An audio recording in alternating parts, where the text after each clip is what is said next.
All right, guys, we're back again. Titan Muscle and Mind. We've had 4 weeks off, Mark. Hey, what have you been doing? What do you think it's a holiday, do you? Mark, it's been a big 4 weeks. But, Mark, I wanted to introduce you properly. And I had to get it up here because when someone's accomplished this much, they need a proper introduction. Thank you, So Mark. I'm just going to give Mark's accomplishments. Guys, today I got, sorry I said tonight, it's been a while. I've got Mark Stevens on here. Now I'm just going to give you his accomplishments before I go into our relationship. Master practitioner of hypnosis, accredited trainer of neuro-linguistic programming, Jiu-Jitsu black belt with 34 years experience, 34 years, Tai Chi teacher with 33 years experience, Chi Kung teacher with 32 years of experience, author of Think Slim and Think Quick, both published by Alan Unwin, creator of groundbreaking Think Slim, Think Calm, Think Sleep, Think Quick programs and the Phobia-free audio program. But they're all in one now, aren't they, Mark? They're all in the Mind-Free app. You forgot to mention, because it's not on my bio, I started meditating at 8 years old with chronic asthma to battle, the fear of dying, not being able to breathe, and that's when I started to learn to meditate through the hospital and do yoga breathing exercises. Yeah. That's almost 50 years ago. How old are you, Mark? 56, just turned 56, and I don't feel a day over 55. Wow. And guys, one thing you've got to know about Mark, he's not just a phenomenal human being. I've known Mark for over 20 years. Thank you, mate. Thank you. But he's also got one of the funniest sense of humours I've come across. And I said to my team before you came on, I said, mate, get ready for this guy because he is a ball of energy. And at 56, you continue to have that same energy. Now, I want to get into a couple of things, like actually a few things, but the biggest things I want to get into is the distractions in our environment to a lot of young people, where they're procrastinating, they can't seem to focus on one particular thing because they're constantly distracted by many. And we were just talking off camera before that you can be the master of a few, but focus on one at a time. What is it that's affecting young people today that's making them that way?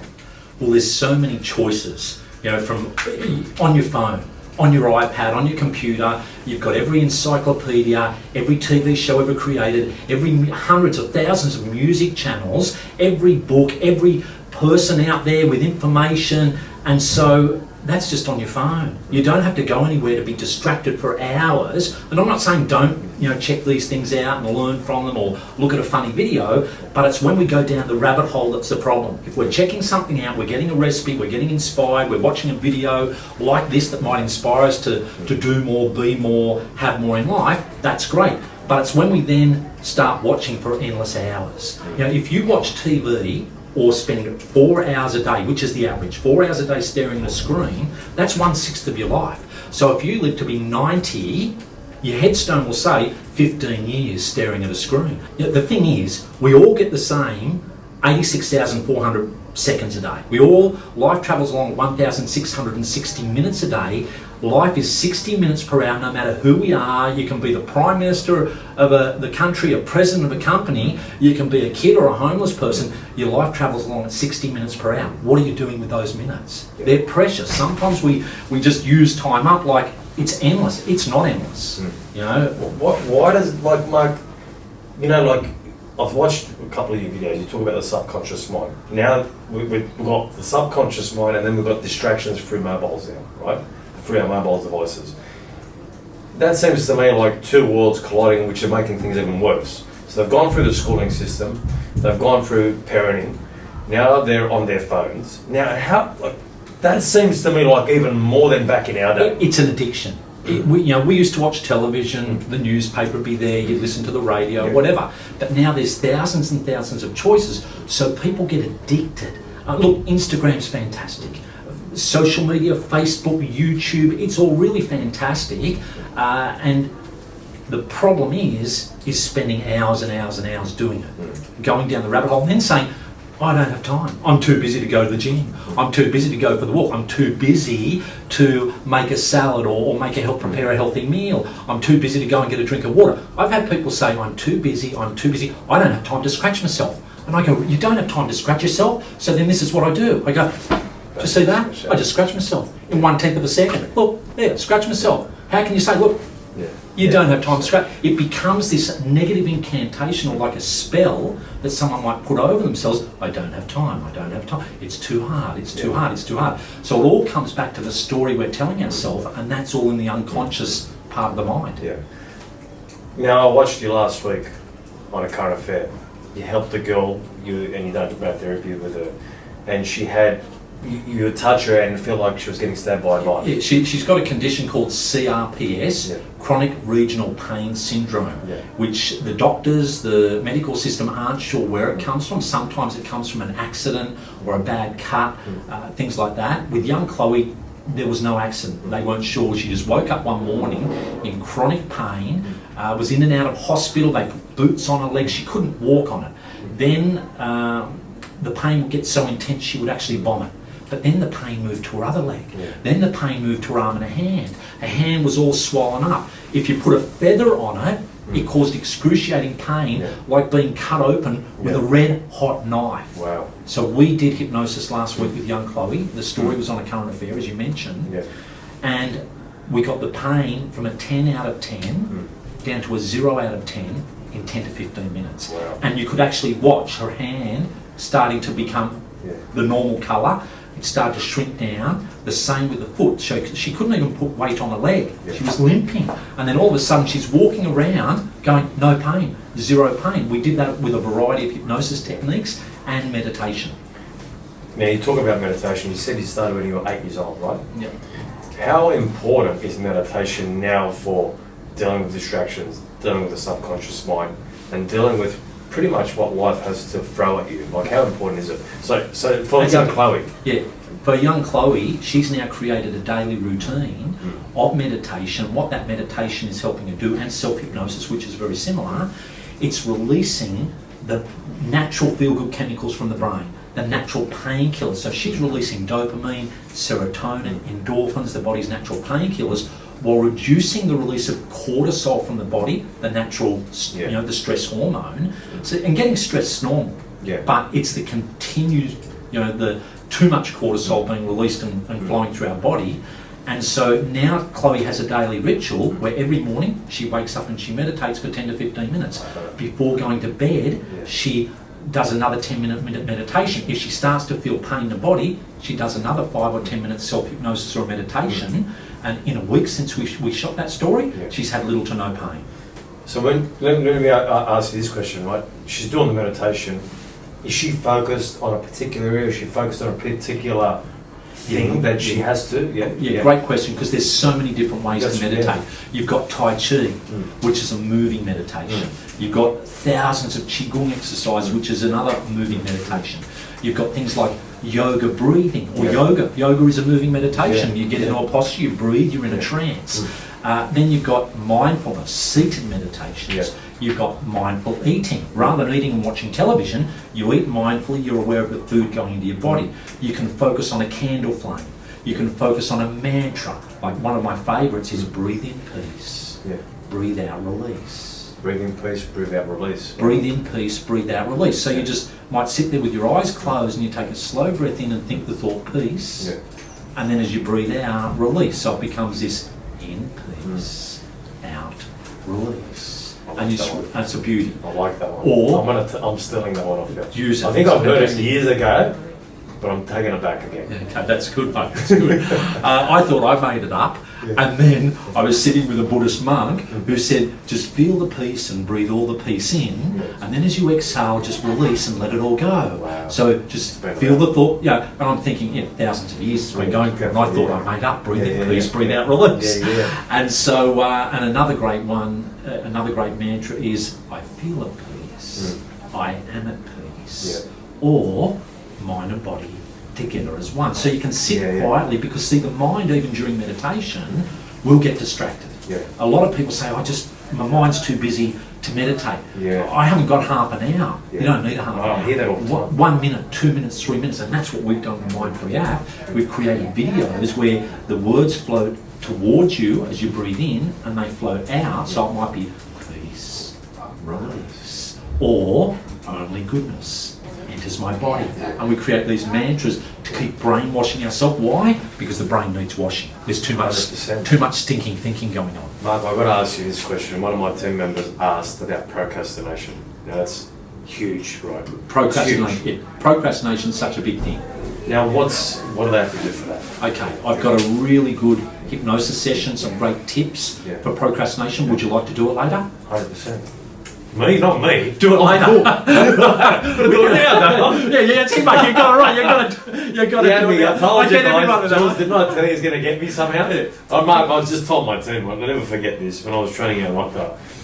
You go, Mets, I want to train with you, but I want to do 100 sessions. First, you go, Mets, how much is it? I said, look, it's, I think at the time it was $60. It was $60. And you go, Mets, I want to do 100 sessions. I go, all right, I want to pay up front. So no worries, Mark, I'll do it for 40. And they go, no worries, mate, I'll do 10. And I go, he got me. That's and he just got me again. How much for 100 sessions? Yeah, we'll do it for 60. All right, I'll do it for 40. Well, let's start with the first 10. But we did 10 a number of times. We've done about 100. Yes, exactly. But let's go back to procrastination. It's affecting a lot of young people, right? Yeah. Their minds just wander. And a lot of the times they can't seem to, we talked about it before, they can't seem to focus.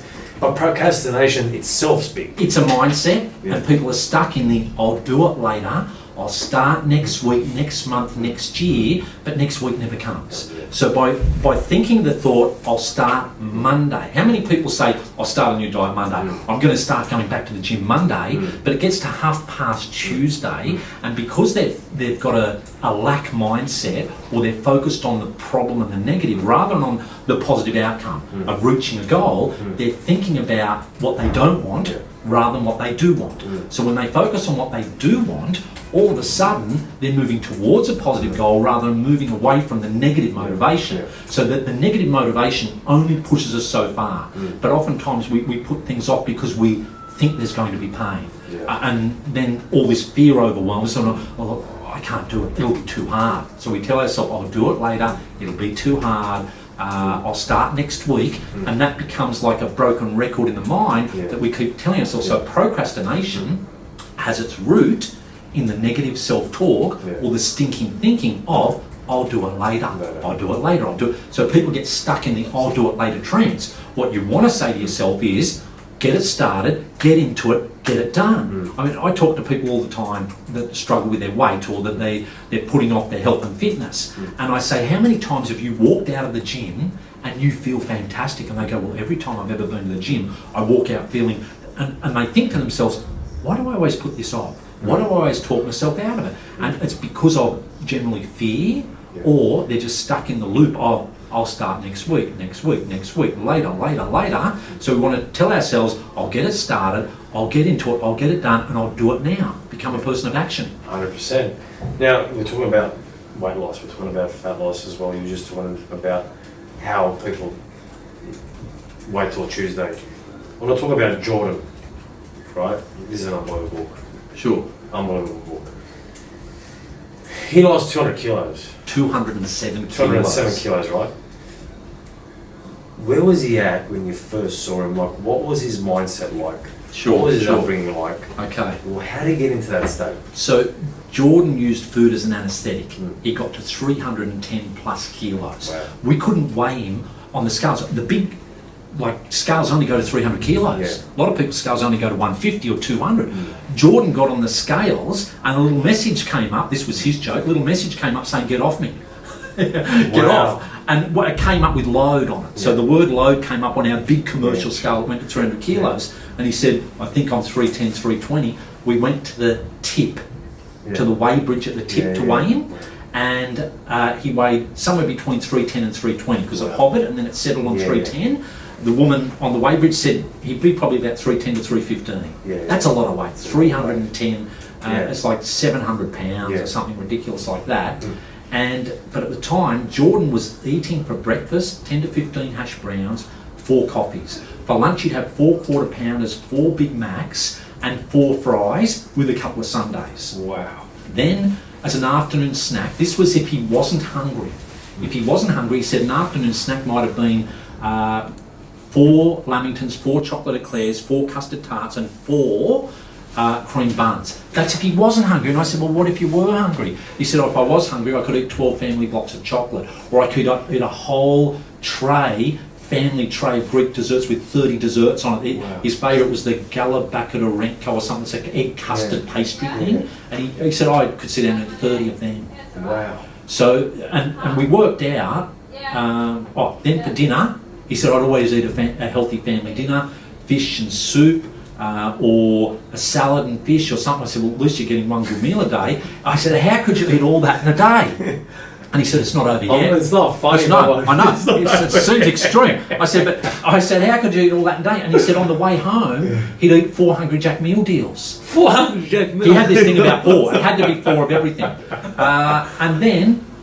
And I said, is that it? He said, no, it's not over yet. On late night, he said at 5 to 10 before they stopped taking calls, some nights, not every night, but if I was still a bit peckish after all that, he's a funny guy. He should be a comedian. He's a funny guy. He said if I was still a little bit peckish after all that, I'd then get 2 family Pizza Hut Supremes, the large garlic bread, and a large 1.5 Coke. The Coke was Drano, to what he thought it was Drano to wash everything down, but he said sometimes the guy would come to the door with the delivery of the 2 family Pizza Hut Supremes, the garlic bread. He'd look at the garlic bread knowing there was butter in it, and he said, I'd think to myself, well, butter's a bit fattening. So I'd give it back to the driver and say, oh, you keep that's probably got butter in it, butter's fattening.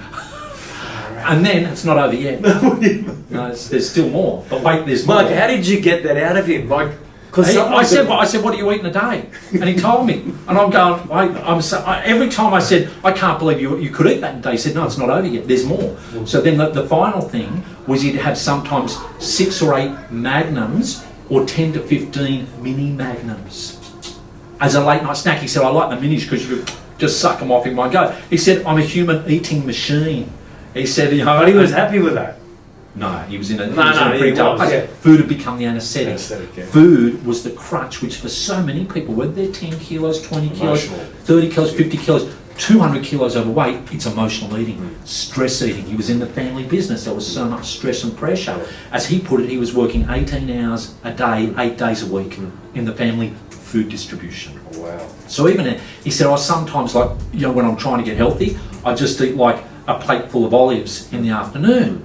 And I said, yeah, but olives are healthy. Yes, olive oil is a superfood, yes, but how many? Oh, it might have been 50 olives. I just nibble on them. And I said, well, those 50 olives at 25 calories each. That adds up to over 1,000 calories. Kalamata olives, the big juicy Kalamata. I said, that's 1,000 calories. I said, there's almost your whole daily intake in one little afternoon nibble.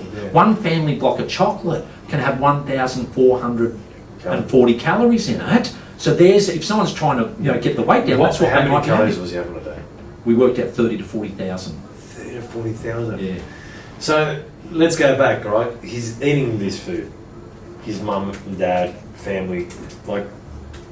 He grew up being rewarded, loading the family trucks for the food distribution business as a 6, 7, 8-year-old, and then the food will be given to him. Finish loading that truck or finish packing that box, and you can have a pineapple donut, or you can have a cream bun, or you can have a cake, or you can have can I have this when you finish loading the truck? So he was conditioned from a very early age, which a lot of people, most parents have used food as a bribe. Yeah. If you're good, you'll have an ice cream. Yeah. If you keep being naughty, you won't get that chocolate lolly, biscuit, cake, ice cream, whatever it is. So he was conditioned as food as a comforter. And the funny thing is, from the time we're born, food is the soother. A baby's crying, what does the mother do? Naturally, feeds the baby, puts the bottle in its mouth, gives it the dummy, breastfeeds the baby. So we're conditioned from the beginning to reach for food as a soother and a comforter. And that soothing and comfort, the food for a lot of people, it releases the feel-good chemicals. And the same, chocolate, for example, the most popular drug besides cocaine and heroin on the planet is white sugar. And chocolate being full of it. Chocolate itself, cacao, is a superfood. You put a scoop of cacao in with your vital greens, your hemp protein powder, your rice milk or your coconut water, and you blend it up, you've got a superfood drink. But you have it with all the hidden white sugar, and then you've got a problem. So, but the thing is, when people are eating the chocolate, it releases the same chemicals that are released when someone's having cocaine or heroin in smaller amounts. So they be, another little bit of chocolate, and even before they eat the chocolate, they're salivating. It becomes like donuts, dribble, dribble. So we're like Pavlov's dogs. Pavlov's dogs were, Pavlov was 1904, the behavioural psychologist. Most people have heard the story of Pavlov's dogs. He had all the dogs in the house. He would ring a bell, and the dogs would come running out, and then he would feed them. And then the next day he would ring the bell, and he would feed them, and he'd ring the bell, and he would feed them. One day, no meat in the house. He rings the bell. We know what happens. The dogs all ran out, and they all salivate. Their little tails wagging, going, food, food, because unconsciously they'd associated, it was like an anchor or a trigger, the bell meant food. So for a lot of people in everyday life, stress means reach for food.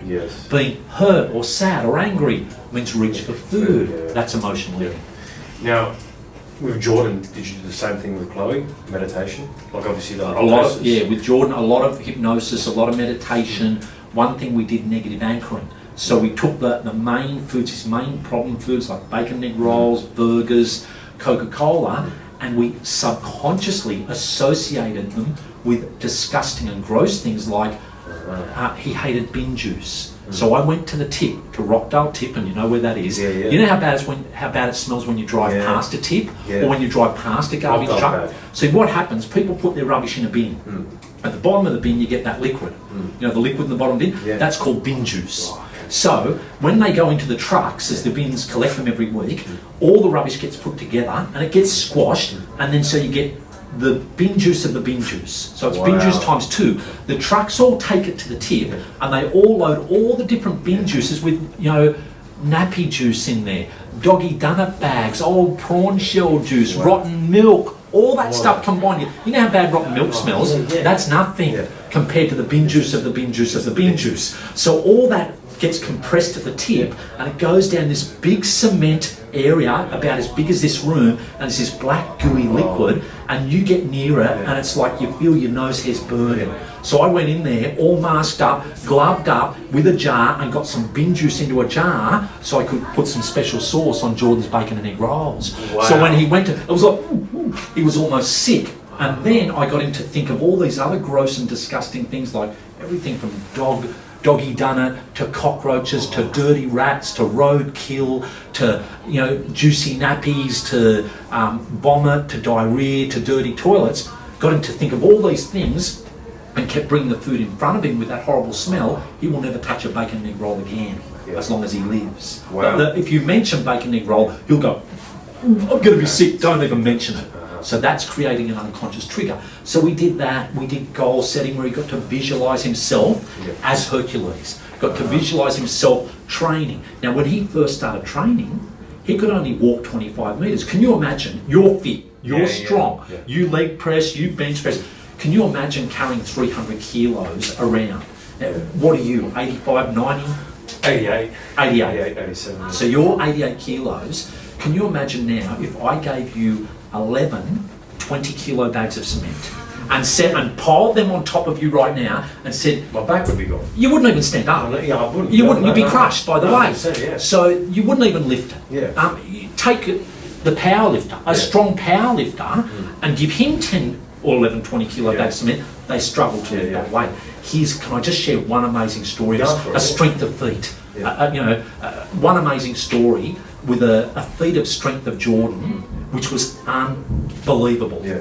Now, we were on radio when Jordan first announced to the world, I'm going to lose 200 kilos with hypnosis.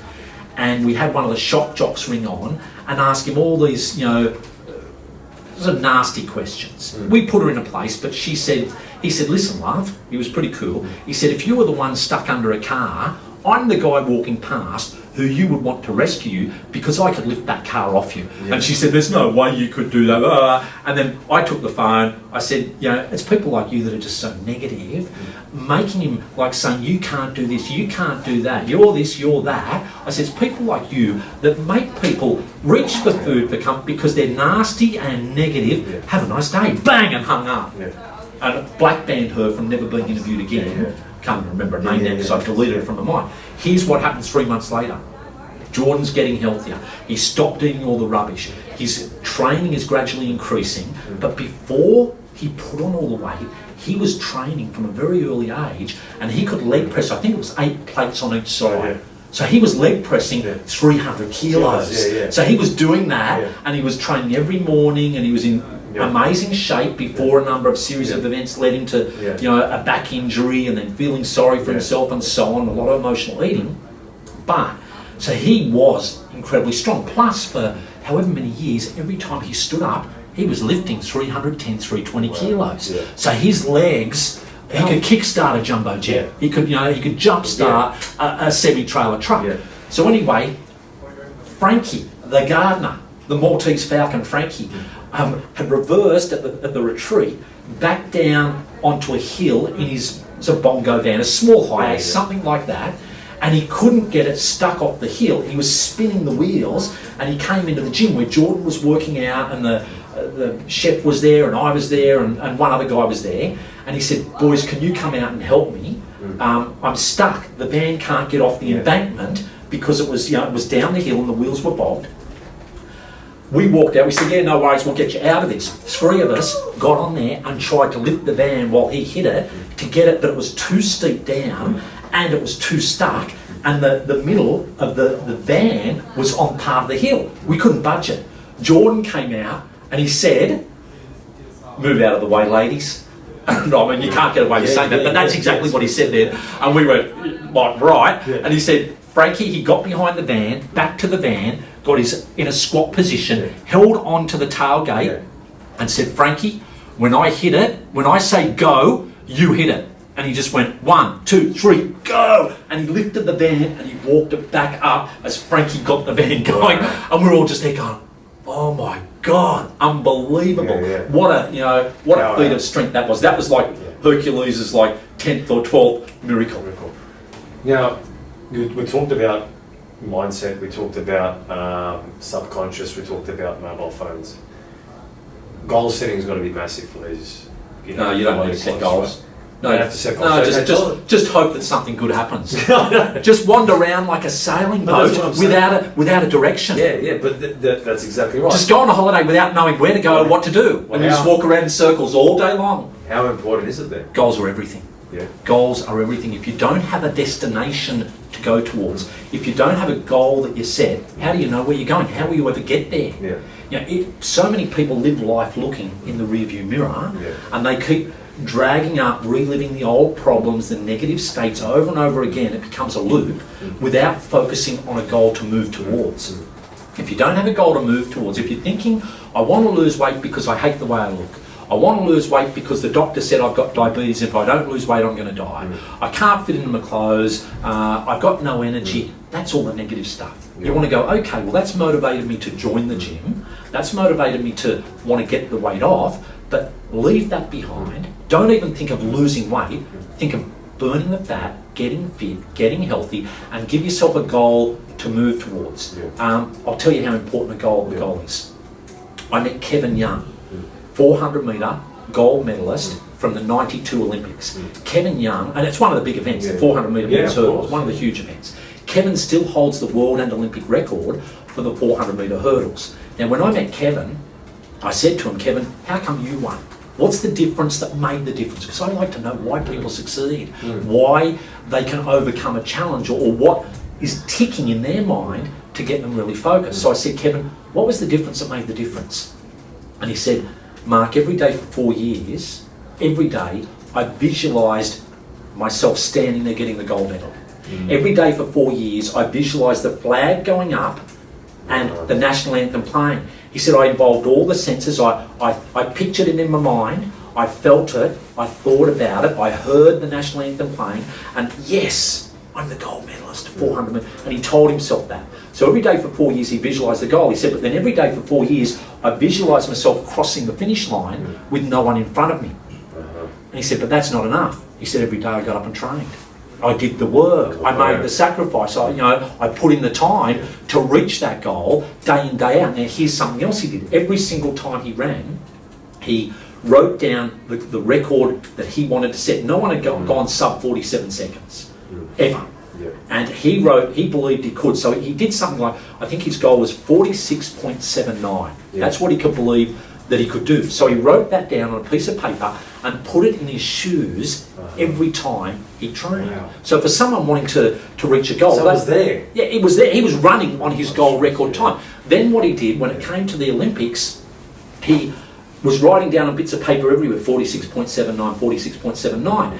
And his mate said, you know they're going to repaint these rooms, why don't you just write on the wall? So he got markers and he wrote all over the walls, the roof. So he was lying there seeing his goal time, his record time in front of him, and he'd set the goal. He was stepping into the goal every day. He'd burnt that into his mind. So someone could do the same thing with a 6x4 card, a post-it note on their dashboard, a reminder on their phone, on their computer, my goal weight, or whatever that goal is, achieving a specific goal. It could be a financial goal, it could be a relationship goal. If it's a relationship goal, perfect partner.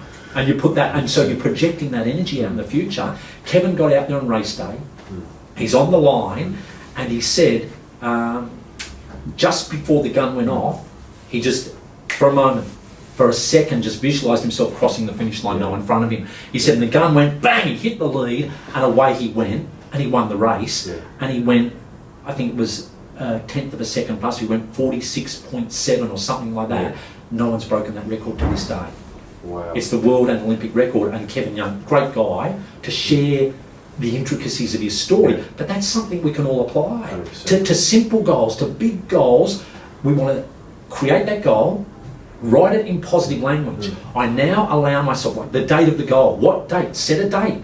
You can move it if you need to, but the 1st of January 2019 or 2020 or whenever it is, 1st of January, this date, or your birthday, or a day you're going on holidays, by this date, so you say the date, then I now, or your name, I now Matt, so I now Jenny Smith, whatever, now allow myself to weigh a slim, fit, healthy, reach this goal, fit in this size, power lift this weight, do this marathon, whatever it might be. So you then picture that, final moment of success, step into the goal, get the good feelings of being at your goal, so you're stepping into a vision of your goal every day. Then you imagine you're floating out to the future, you insert that goal into the future, so you say the date again, you see the goal happening. It all takes 1 minute. All takes 1 minute to do. Then you turn around in your mind and you float over all the action steps you're going to take. So if it's, say, someone in the gym and their goal is to go from 90 kilos to 70 kilos. So I, Jenny Smith, now allow myself to weigh a slim, fit, healthy 70 kilos. I now allow myself to fit comfortably into a size 10 or a 12 dress. I now allow myself to be a smoking hot, goddess. And then I picture that goal, I step into it, and now to turn around, what you got to do? 5 workouts a week, like 1 workout a day at the gym. 2 30-minute walks a day, drink my 2 litres of water a day, a salad with my lean protein every day, and all those important things, my supplements, nutritional, my superfood smoothie after training every day. So you list it and you recite it in your mind, and that burns the action plan, and you can write your action plan up and your goal up, have it on your bathroom mirror, have it on, that's what Jordan has, have it on your bedroom wall, have a goal outfit hanging up. There's all sorts of things, but without action, you're destined to fail. It's like a sandcastle on the beach. Action is the fuel that drives us towards our goals. Because you see a lot of people visualise, and they go, no, I visualise. They don't take the action. Now, what I like about you, and I'm doing a fair bit of yoga and meditation at the moment, right? And I find that people that just focus on meditation and yoga, they don't do anything else. They just stay in that world. You've utilised meditation, and Mark, you've had so many massive accomplishments with individuals and people, books, MP3 players, like you've just kept evolving. But you've used meditation to have impact on people. Whereas a lot of people will insulate themselves within that, or they'll just do yoga and they won't do anything else. Do you found the perfect balance? Do you think some people in that area, and they do it unbelievably, but they don't find the balance like you have? A lot of people will use it to counter stress in their daily life, which is great. It works for that. Or they'll use it as a little mini break, or they'll use it for increased flexibility if it's yoga. Mine is the Tai Chi. Religiously every morning I do my Tai Chi. That's my me time to get me into the zone. But meditation, it's been scientifically proven through Harvard Medical School that 30 minutes of meditation a day creates new neural pathways. It's the plasticity of the brain. Yeah. So we can change our brain by meditating for 30 minutes a day. But if all we do is just sit and meditate, you might as well be a monk in a monastery. Yeah. In our world, we can harness the power of that meditation in whatever form it is, and if you don't have 30 minutes, do 5 2-minute meditations, Yes. do 5 3-minute meditations, and Through the day. Through the day. I'm taking it, and it becomes like the pressure cooker valve. Yes. Shh, shh, Yeah. keep releasing. Like But that. just for a second, back to the goal setting, Yeah. because I think you saw the book. Yeah. Let's hear this. Close your eyes and relax as you imagine yourself in your final moment of success.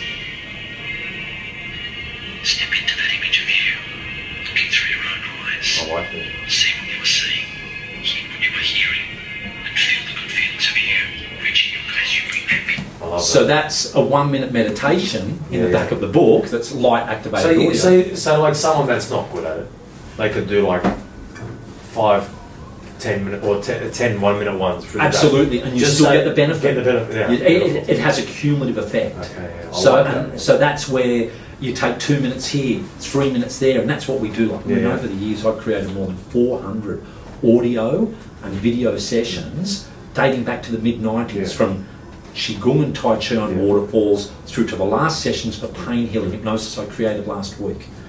So throughout all those sessions, it gives people 5-minute, 10-minute, 20-minute sessions that they can listen to keep rewiring the brain. Yeah. So there's everything from the goal-setting sessions to sleeping sessions to pain healing. I mean, sleep's a whole other topic we Yeah. could talk about another time. 100%. You Like know? I want to get into it. Like next time, I want to get into that. Now, the biggest thing that I've learned from this podcast here today is how important meditation is to just about every problem there is in the world, right? And what I realised was you started at 8 years old. How did you start at 8? Well, I had chronic asthma Yeah. at the age of 8 years old. I'd had a chain-smoking grandmother, 4 packets of cigarettes a day. Wow. And she would be babysitting me. I can still remember her sitting on her lap with packets of cigarettes there and the ashtray full, cigarette in one hand, I'm sitting on her lap, and she's got a beer in one hand, holding me, cigarette in the other hand, going, how's it going, kid? I'll be going, all right, I guess. And so anyway, as funny as it sounds, I end up with chronic asthma, Yeah. almost dying a number of times, rushed to Wow. hospital, couldn't breathe. And when you've Yeah. had asthma and you just go, Yeah. trying to get little, it's like a fish in the boat, just gasping for that last little bit of air, and the only thought is, I'm going to die, and you really, the stress is unbelievable, Yeah. especially for a 6, 7, 8, 9-year-old kid who does. Yeah. So through the hospital, I learnt yoga breathing, special postures to breathe, and Back then.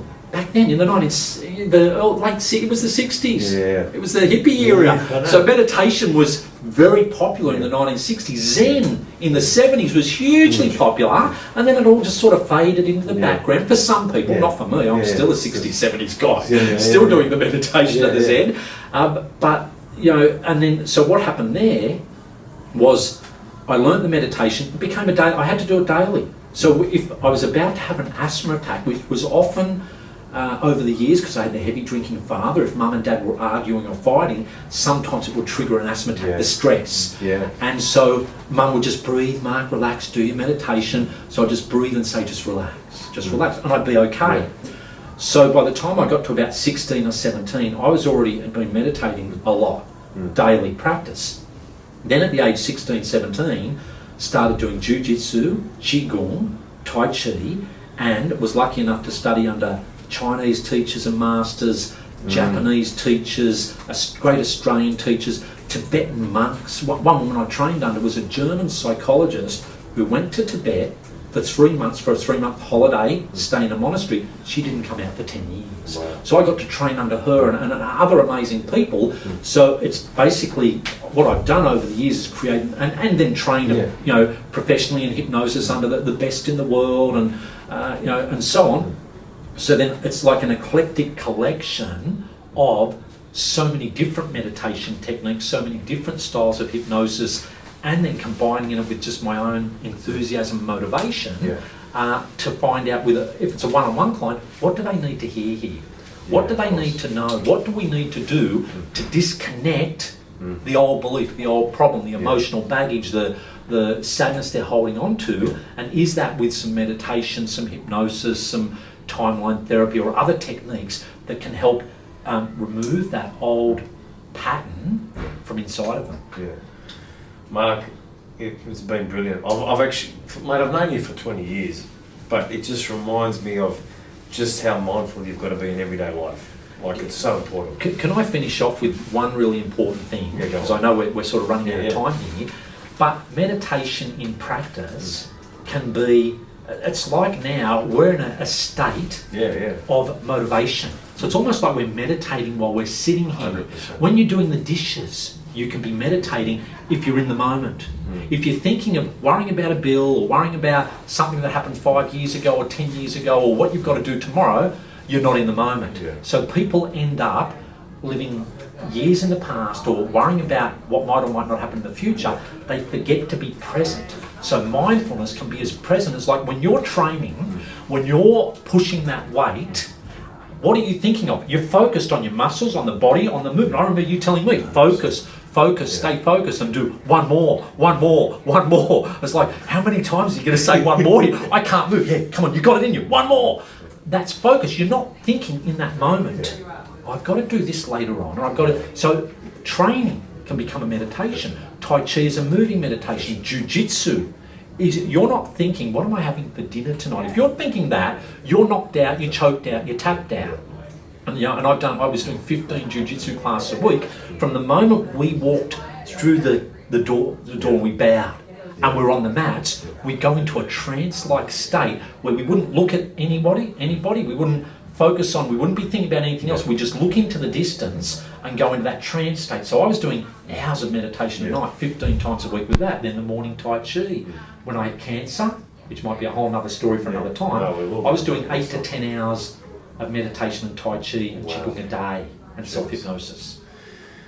Well, Mark, we've covered everything in terms of, like, probably a lot more with meditation, but definitely a lot about the subconscious mind, about mobile devices. But finally, I want to ask you one more question, right? What do you want the world to know?